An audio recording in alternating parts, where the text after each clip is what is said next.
입에서 입으로, 귀에서 귀로, 손에서 손으로 전해지는 삼라만상 이야기, 이어손 잡기! 안녕하세요. 빽빽한 세상 속에서 느슨한 시간을 보낼 사람, 여기 모여라! 여기는 이어손 잡기이고요. 저는 호스트 이어손입니다. 반갑습니다. 네, 처음 인사드리는데요.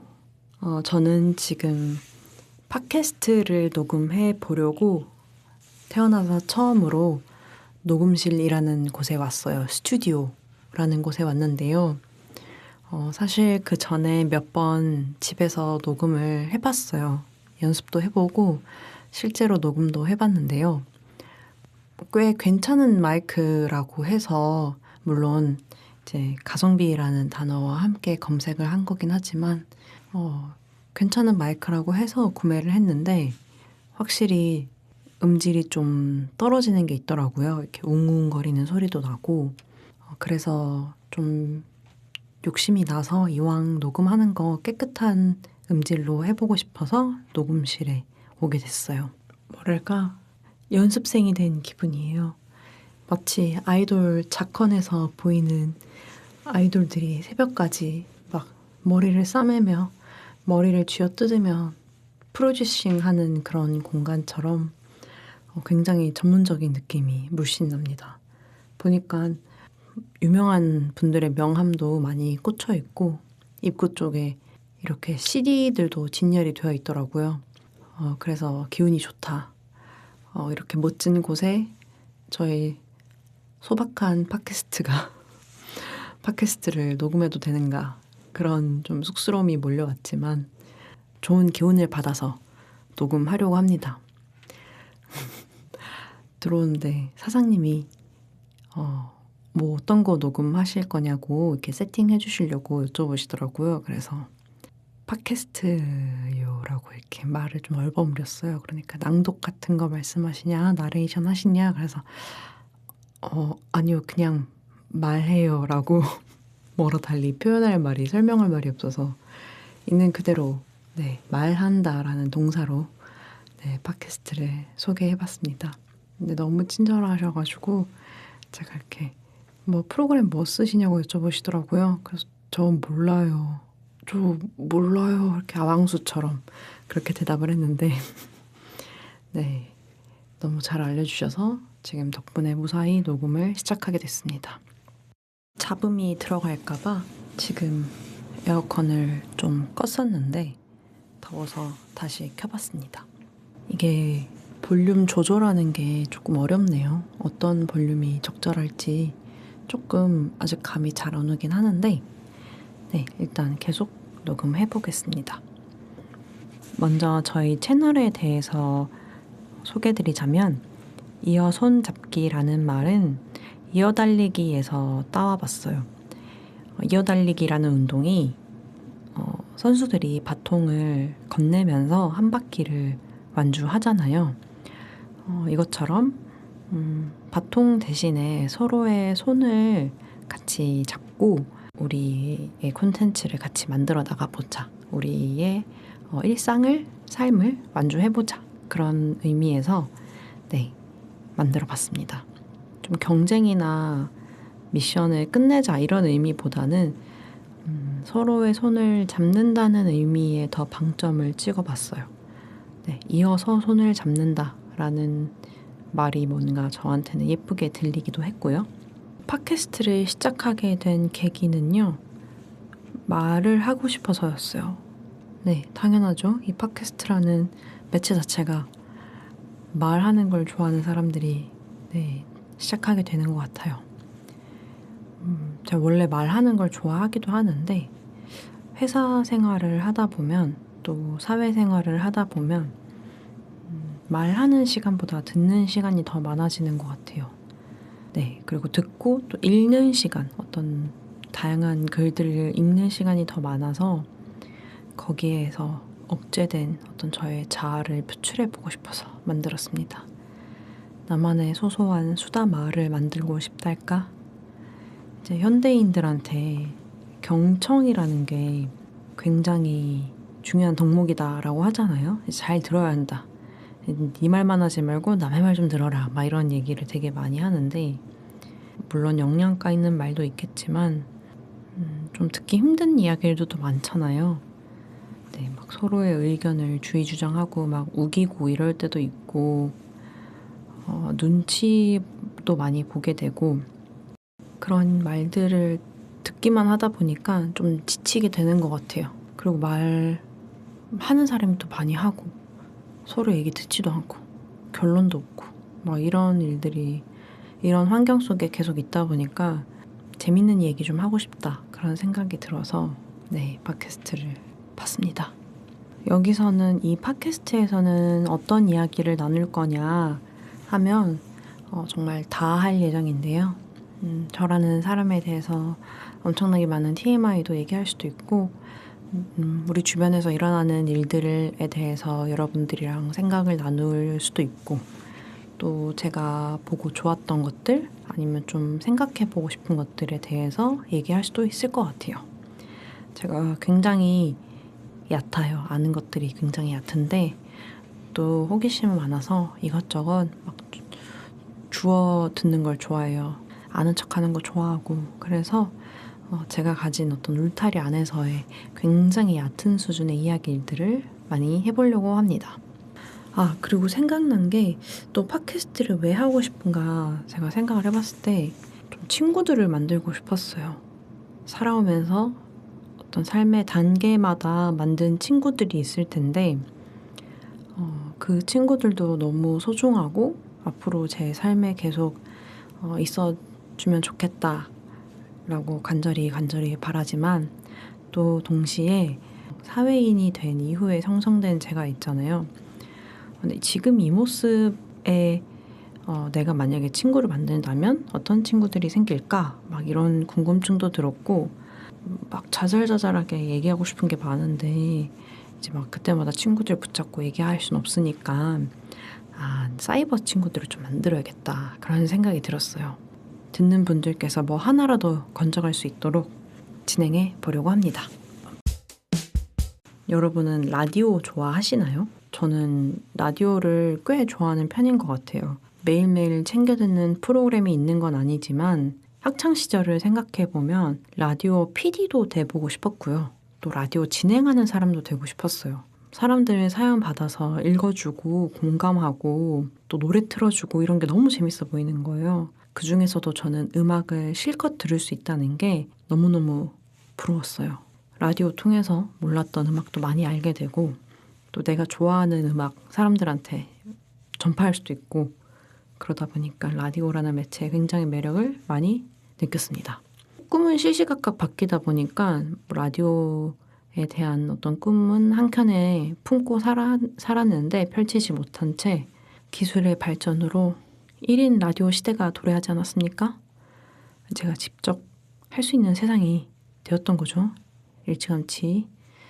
내 용기가 안 났어요. 직접 뭔가를 텃밭을 꾸린다는 게 용기가 안 났는데, 어떤 K 직장인의 기지가 발휘 되어서 사람이 답답하면은 이렇게 뭐라도 하게 되는구나 싶어가지고 팟캐스트라는 매체를 선택하게 됐고, 얼굴이 안 보이면은 또 편하잖아요. 들으시는 분들이. 보이면 듣는 것보다 보는 거에 더 집중하게 되니까 막 말하고 있는데 저 구석에 있는 저 제품은 뭘까? 저 옷은 뭘까? 머리는 왜 저럴까? 막 이런 막 다양한 생각들이 들게 되니까 말만으로 해서 상상되는 또 즐거움이 있잖아요. 네. 또 모를 건 적당히 모르면 좋고, 그래서 팟캐스트를 선택했어요. 라디오 얘기가 나와서 말인데, 좀 초면의 TMI지만 저희 부모님이 자영업을 하셔가지고 제가 밤에 혼자 자는 일이 좀 많았어요. 거의 매일 혼자 잤었던 것 같아요. 근데 그때는 조용하면 되게 무서우니까 침대 옆에 라디오를 두고 잤어요. 그때는 제 유년 시절에는 핸드폰으로 뭘 할 수 있는 게 많진 않았어가지고 라디오를 늘 침대 옆에 뒀는데, 그때 기억나는 프로그램은 박경림 언니가 진행하던 심심타파랑 별밤 같은 프로그램이었던 것 같아요. 네, 둘 다인지 둘 중 하나인지 정확하게 기억은 안 나는데 심심타파가 한 10시쯤 시작해서 누워서 사연 듣고 음악 듣고 막 혼자 막 웃다가 하다 보면은 하나만 더 하나만 하다가 이제 새벽에 하는 신해철 아저씨의 고스트 스테이션까지 가거든요. 그러면은 큰일 났다. 네, 여기까지 와버렸다. 막 이런 생각이 들어서 소리를 엄청 낮게 막 1단 정도로 낮춰가지고 거의 들릴랑 말랑 한 수준으로 낮춰놓고 잠들곤 했거든요. 그럼 아침에 일어나면은 맞아 아침 방송이 방송되고 있고 막 그랬어요. 그런 라디오에 대한 추억이 있는데 거의 고등학생 때부터는 거의 안 들었던 것 같아요. 못 들었던 것 같아요. 근데 외려 출퇴근하다 보니까 그 시간에 라디오를 자주 듣게 되더라고요. 특히 운전할 때도 라디오를 듣게 되고 그래서 오늘의 주제는 라디오로 설정을 해봤어요. 디지털 시대에 팟캐스트를 하는 사람이 어떤 아날로그적인 매체인 라디오에 대해서 이야기를 하는 게 조금 웃길 수도 있는데 라디오는 영원히 안 없어지지 않을까? 막 그런 생각도 들고 여러분은 어떻게 생각하시나요? TV와 라디오의 미래 저는 오히려 TV보다 라디오가 더 오래가지 않을까? 막 그런 생각도 들어요. 오늘 라디오 이야기가 나와서 좋아하는 라디오 프로그램을 제가 4개 정도 소개해보고 싶어요. 물론 이 4개도 제가 매일 듣는 것들은 아닌데 한번 들으면 꼭 그 프로그램은 자주 다시 마주치게 되더라고요. 그래서 라디오 4개를 추천해드리면서 왠지 그 라디오에서 틀어줄 것 같은 곡도 같이 한번 추천해드려보려고 합니다. 이름하여 라디오 가가, 라디오 구구. 네, 퀸의 노래지요. 제가 이걸 넣을지 모르겠네요. 한번 해봤어요. 이 방에 나 혼자 있는데 너무 부끄럽고 좀 더 신나게 까불고 싶은데 아직 좀 부끄러워요. 낯을 가리고 있어요. 차차 나아지겠죠? 자기가 하고 싶다고 시작했으면서 이렇게 낯을 가릴 일인가? 소개해드릴 첫 번째 라디오 프로그램은요. 출발 FM과 함께입니다. KBS 클래식 FM에서 들으실 수 있고요. 오전 7시부터 9시까지 송출되는 프로그램입니다. 클래식 전문이에요. 이재우 KBS 아나운서께서 굉장히 나긋나긋한 목소리로 좀 씹듯이 발음하세요. KBS 클래식 출발 FM과 함께 뭔가 이런 식으로 함께 뭔가 이런 식으로 좀 씹으면서 얘기하시거든요. 근데 딕션이 굉장히 좋으세요. 당연하죠. 아나운서니까요. 이게 아침 방송이라서 그런지 제 생각에는 좀 대중적인 클래식도 많이 나오는 것 같고요.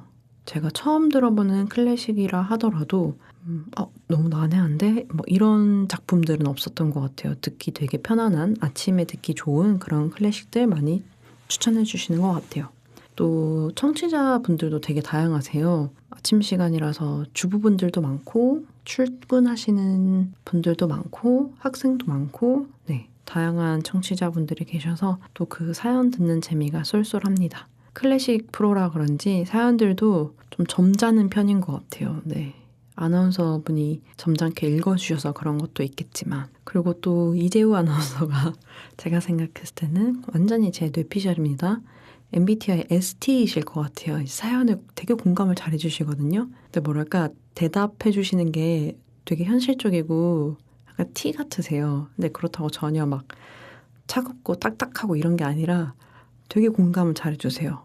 너무 따뜻한 목소리로. 그런데 그 답변이 되게 현실적이야. 그래서 좀 거기서 오는 어떤 반전 재미가 있는 것 같아요. 물론 저만 재밌습니다. 그래서 출발 FM과 함께 하니까 떠오르는 작품은 쇼스타코비치의 왈츠 2번입니다. 이 노래는 좀 슬프면서도 발랄한 느낌이 있어요. 쇼스타코비치가 스탈린 정권에 굴복하면서도 저항을 하는 그런 정신을 담은 곡이라고 알고 있는데요. 혹시 틀렸다면 알려주세요. 이 곡은 빠바바바 들으면 다 아실 거예요. 따라라라라라라라 약간 뭔가 비극적인 느낌인데 이렇게 울면서 춤추는 그런 느낌.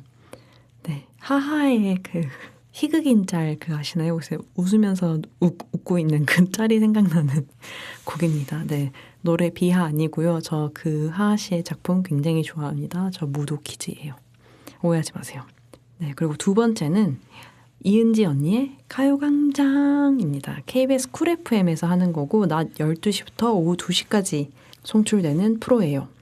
시간대가 이렇다 보니까 딱 점심 먹고 나서 조금 노곤할 때, 그러면서 해가 가장 쨍쨍해서 에너지가 막 이게 샘솟을 때, 그래서 그런지 텐션이 되게 좋아요. 은지 언니가. 제가 이은지 언니의 굉장한 팬이거든요. 또 진행 방식이 되게 진솔해요. 그래서 좋아요. 왜일까 생각을 했는데 최근에 은지 언니가 정재영 유튜브에 나와서 정재영 씨의 그 요정식탁에 나오셔가지고 청취자들한테 솔직하게 자기의 텐션에 대해서 얘기를 한다고 하시더라고요. 뭐 오늘 저 오늘 좀 힘들어요. 저 오늘 좀 좋아요. 뭐 이런 식으로. 그래서 그 진정성이 좀 담겨 있다 보니까 JJS 한국인들의 진정성. 네, 그래서 더 그 프로그램이 매력적으로 다가오는 것 같아요. 네, 이은지 언니 하루 필름 프레임이 나왔다고 해가지고 조만간 저 찍으러 갈 예정입니다. 왠지 이 프로그램 하면 이 노래를 틀어줄 것 같아요. 바로 엄정화의 다가라. 다가라.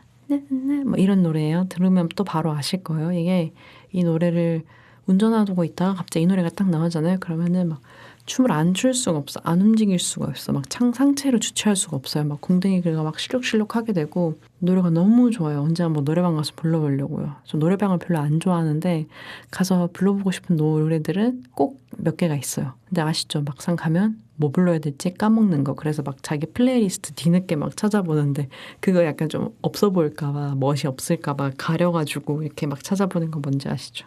아무튼 엄정화의 다가라 추천드립니다. 한번 들어보세요. 신납니다. 그 세 번째는 배미양의 저녁 스케치라는 CBS 음악 FM에서 틀어주는 라디오예요. 네, 저녁 6시부터 8시까지 송출되는 프로인데요. 이 배미양 진행자님이 제가 알기로는 PD님이신지 한번 찾아볼게요. 배미양. 프로듀서 분이세요. 네, PD님이세요. 근데 이 라디오 프로그램을 진행도 하시거든요. 근데 목소리가 굉장히 좋으세요. 굉장히 매력적이고 굉장히 저음에 또박또박하고 따뜻한 목소리를 가지고 계세요. 또 웃으실 때도 이렇게 막 너털 웃음을 지으시거든요.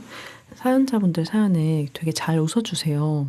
저는 특히 이 라디오에 추억이 되게 많은데 저희 엄마랑 같이 차 타고 어디 갈 때 이 라디오를 되게 많이 들었어요. 이 청취자가 50대, 60대 분들이 되게 많으시거든요. 그래서 올드팝을 많이 틀어줘요. 그래서 들으면서 엄마 아는 노래가 굉장히 많이 나와서 그 노래에 얽힌 엄마의 추억도 들을 수 있고 그래서 저한테는 좀 의미가 있는 프로그램이에요. 네. 저 그래서 막 같이 가다가 퀴즈 같은 거 문자로 보내기도 하고 사연 보내서 배미양 진행자님이 읽어주셔가지고 막 엄마랑 어떻게 나왔어? 막 이렇게 같이 막 신나기도 하고 그랬어요. 그래서 저한테는 엄마와의 추억이 굉장히 많은 프로그램입니다. 여기에 카펜터스 노래가 꼭 한 번씩은 나오거든요. 거의 매일 하루에 한 번 나올 거예요. 저희 엄마도 카펜터스를 굉장히 좋아하세요. 그래서 한 번은 카펜터스 음악을 듣는데 나중에 제가 나이가 많이 지긋해지면 이 카펜터스 노래를 들으면 엄마 생각이 나겠다. 그런 생각이 문득 났어요. 물론 먼 미래의 일이길 바라고 저희 엄마 굉장히 건강하시고 아직 젊으십니다. 이런 생각을 한다는 것 자체가 약간 불효녀, 완전 불효녀. 벌써 먼 미래 생각해 막. 하여튼 네, 그냥 저의 바람이고 하여튼 엄마의 추억이 많다, 이 프로그램은. 노래 좋은 것도 되게 많이 틀어주세요. 네, 한번 들어보시면 좋을 것 같아요. 좀 편안해지는 그런 프로그램입니다. 음악 추천을 안 했네. 카펜터스 얘기가 나와서 카펜터스의 Yesterday Once More 이라는 노래를 추천해드리고 싶어요. 들으면은 하는데 뭐랄까, 난 내 과거가 그렇게 막 엄청 길지도 않은데 막 향수에 젖게 되는 그런 노래예요. 들어보시길 추천해요. 마지막으로 웬디의 Young Street 추천드립니다. 네, SM 파워 FM에서 하는 프로고 저녁 8시부터 10시까지 송출됩니다. 웬디 씨 제가 너무 좋아해요. 네, 웬디 씨 너무 햇살, 에너지, 비타민 그 자체고요. 또 진행을 엄청 잘하세요. 원래 웬디 씨가 하시다가 이제 권은비 씨가 진행을 하시고 웬디 씨가 다시 돌아왔어요. 제가 생각할 때는 웬디 씨가 엄청 장수 프로그램으로 만드실 것 같고 장수 MC가 되실 것 같다. 진행 너무 잘하시고 편안하시고 나오시는 분들마다 행복 웃음 지으시고 물론 듣는 나도 행복해. 네, 그래서 웬디의 영스트리트 추천해드리고 싶어요. 이 프로그램 하니까 제가 추천해드리고 싶은 노래는 레드벨벳의 안녕 여름이라는 곡이에요. 갑자기 가을이 된 것 같아요. 네, 그래서 웬디 씨가 소속되어 있는 그룹인 레드벨벳의 노래 중에 안녕 여름이라는 곡이 있어요. 이 노래 들으면 정말 뭐랄까 여름이 의인화가 돼서 저랑 이렇게 막 손인사하는 느낌이 들어요. 안녕 잘 가, 내년에 만나자, 잘 가, 막 이런 느낌이 들어요. 그래서 한번 들어보시길 추천합니다. 오, 지금 벌써 녹음한 지 한 25분이 됐어요. 신기하다. 근데 편집하면 더 짧아지겠죠? 라 하니까 생각나는 게 있는데, 여러분 혹시 라트비아라는 나라 들어보셨나요? 제가 예전에 한 학기 동안 대학생 때 교환학생을 다녀왔던 나라인데, 사실 이 나라에서 생긴 에피소드들이 굉장히 많습니다. 그래서 이 에피소드는 나중에 같이 교환학생을 다녀왔던 언니들을 모시고 한번 기깔나게 풀어보고 싶어요. 좀 아껴놓고 싶어요. 언니들은 물론 아직 제가 이 팟캐스트라는 거 모르고 자기들이 나오게 될 거라는 것도 모르지만 나와 주실 언니들이에요. 저는 그렇게 믿고, 아무튼 여기에 대한 자세한 얘기는 좀 생략하고, 일단 이 나라가 어디에 있냐면 북유럽에 있어요. 네, 북유럽. 동쪽 북유럽 쪽에 있어요. 러시아가 동쪽에 있고, 네, 위로는 에스토니아, 아래로는 리투아니아가 있어요. 그 중간에 라트비아가 있고 수도는 리가라는 곳입니다. 네, 라트비아 언어를 쓰고 러시아어도 같이 써요. 러시아 인구가 좀 많거든요. 왜냐면 역사를 살펴보면 우리나라랑 또 비슷한 구석이 많아요. 그래서 더 뭔가 마음이 가는 게 있어. 우리나라에서 한 번에 가는 비행기는 없고 한번 경유해야 돼요. 저는 그때 모스크바에서 경유를 했던 것 같은데, 그때 아직까지 그 모스크바의 휑하고 차가운 그 공기, 그게 아직까지도 기억에 남습니다. 다시는 러시아 갈 일이 없을 줄 알고 거기 모스크바 공항에서 굉장히 비싼 돈을 주고 좌석을 샀는데 그 뒤로 또 갈 일이 생겼죠. 이 얘기가 재밌어요. 나중에 한번 자세히 얘기해 드릴게요. 이 라트비아 얘기를 왜 갑자기 했냐면, 사실 저희 채널명이랑도 좀 연관이 있어요. 이 나라에 2014년도 1월에 그 라트비아 도서관이 생겼어요. 좀 되게 중요하고 상징적인 도서관인데, 시민들이 2014m로 이렇게 쭉 일렬로 서가지고 손에서 손으로 옛날 도서관에서 새로 생긴 도서관까지 책을 한 권 한 권씩 날랐어요. 네, 이런 행사를 한 거죠. 그러니까 시민들의 손에서 손으로 책을 날라서 도서관에 책을 채운 거예요. 옛날 도서관에서 새로운 도서관까지. 모든 책을 그렇게 했는지 모르겠지만 좀 그런 의미 있고 기념적인 행사를 했다고 해요. 그래서 도서관에 사람들의 손으로 사람이 직접 집필한 사람이 만든 책을 사람의 손으로 하나씩 하나씩 옮긴다는 게 그 이벤트가 굉장히 인상적이더라고요. 그래서 우리 채널도 정말 사람들이 모여가지고 하나의 도서관을 이루는 것처럼 그렇게 좀 따뜻하고 사람의 정과 마음이 담긴 그런 팟캐스트를 만들고 싶다라는 생각이 들어서 이어 손잡기라는 말을 생각하게 됐어요. 물론 앞에서 얘기한 이어 달리기랑도 연관이 되어 있지만요. 이 이벤트가 문득 생각이 나서 또 의미를 부여해봤습니다. 사실 녹음실 시간이 다 끝났는데 할 얘기도 남고 더 얘기하고 싶기도 하고 이렇게 된 거 연장해봤어요. 총 몇 분이 나올지는 모르겠지만 도서관에서 생각이 나니까 또 책 얘기를 해보고 싶더라고요. 여러분 요즘에 어떤 책 읽고 계시나요? 저는 요즘에 통 책을 못 읽었는데 최근에 펼쳐든 책이 있어요. 바로 아무튼 뉴욕이라는 책입니다. 많은 분들께서 즐겨 읽으시는 아무튼 시리즈의 한 권인데요. 72번이에요. 신현호 작가님께서 쓰신 책입니다.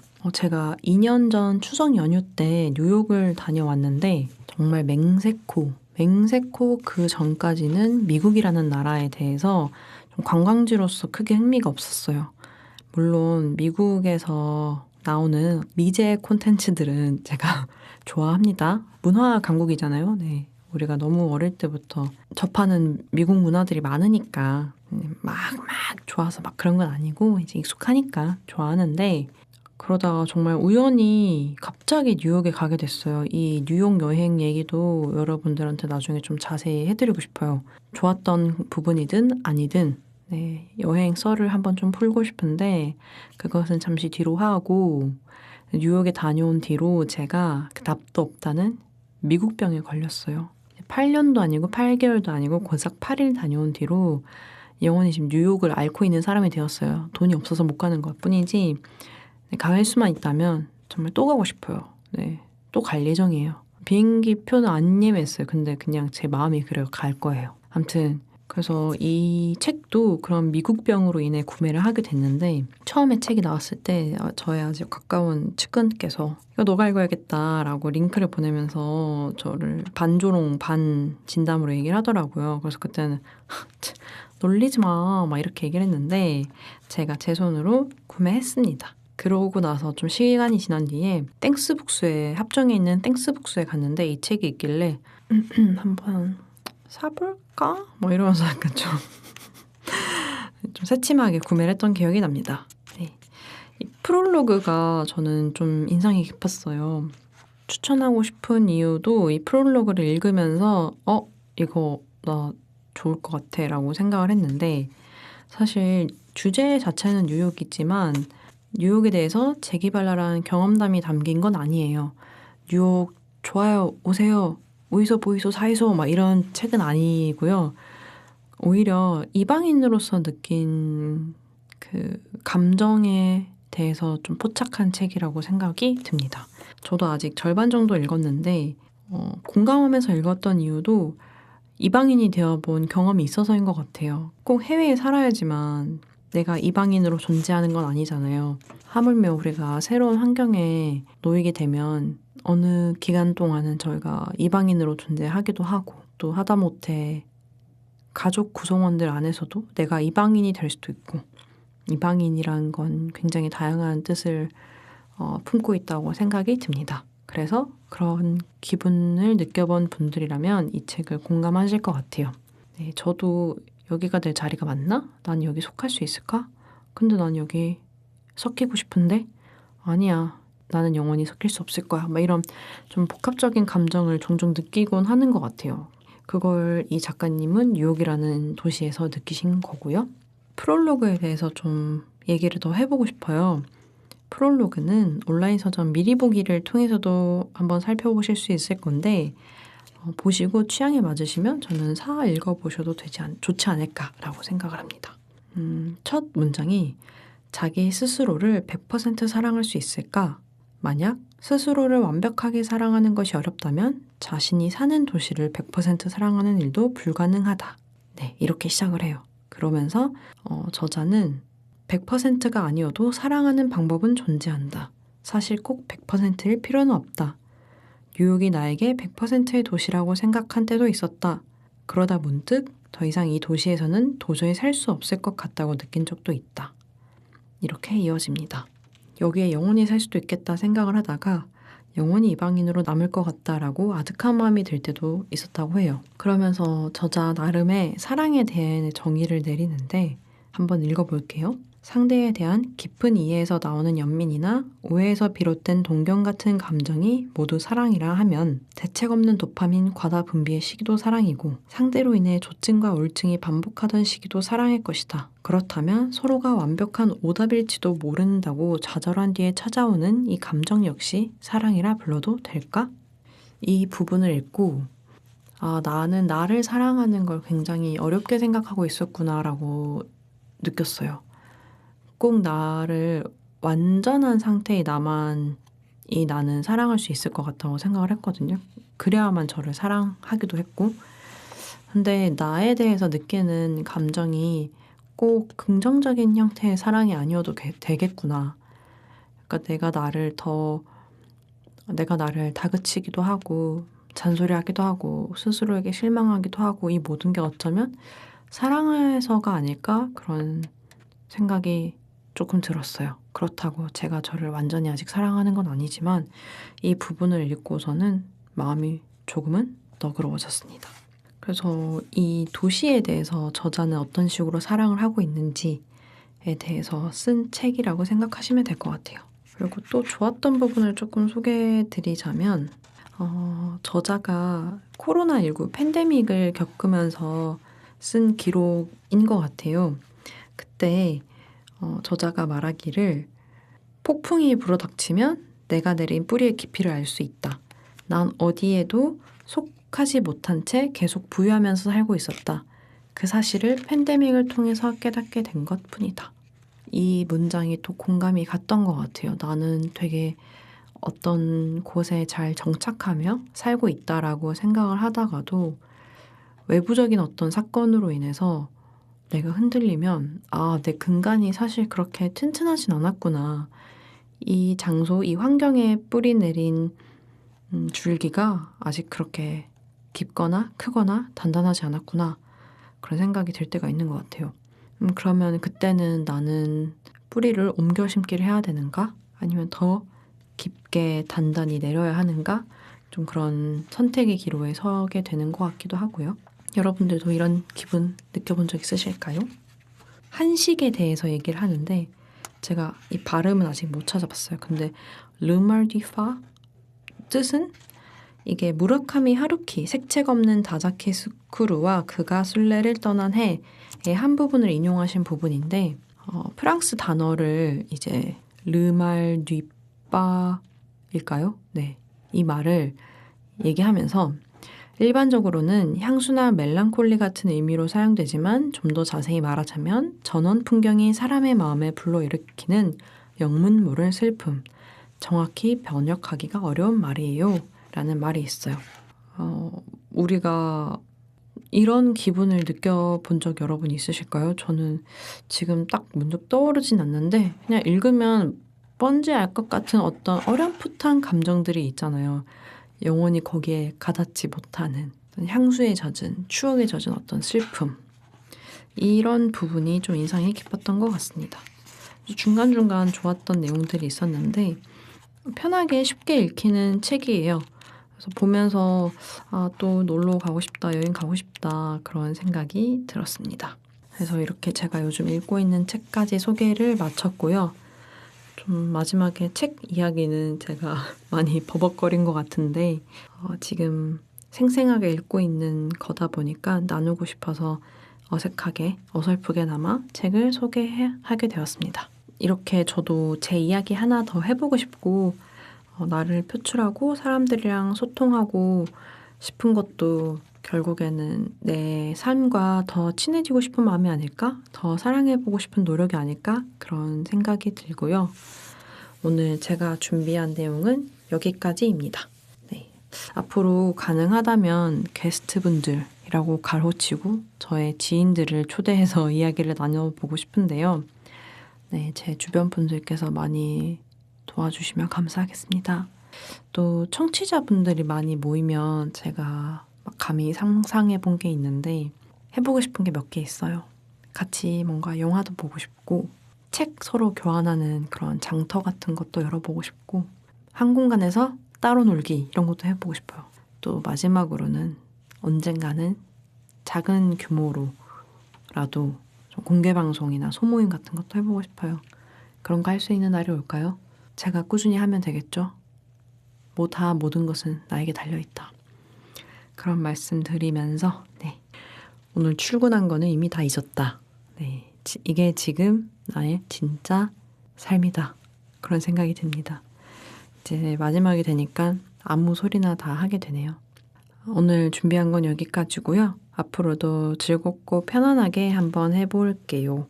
남은 하루 잘 보내시고 다가오는 하루도 무사히 건너시길 바라겠습니다. 그러면 다음에 만나요.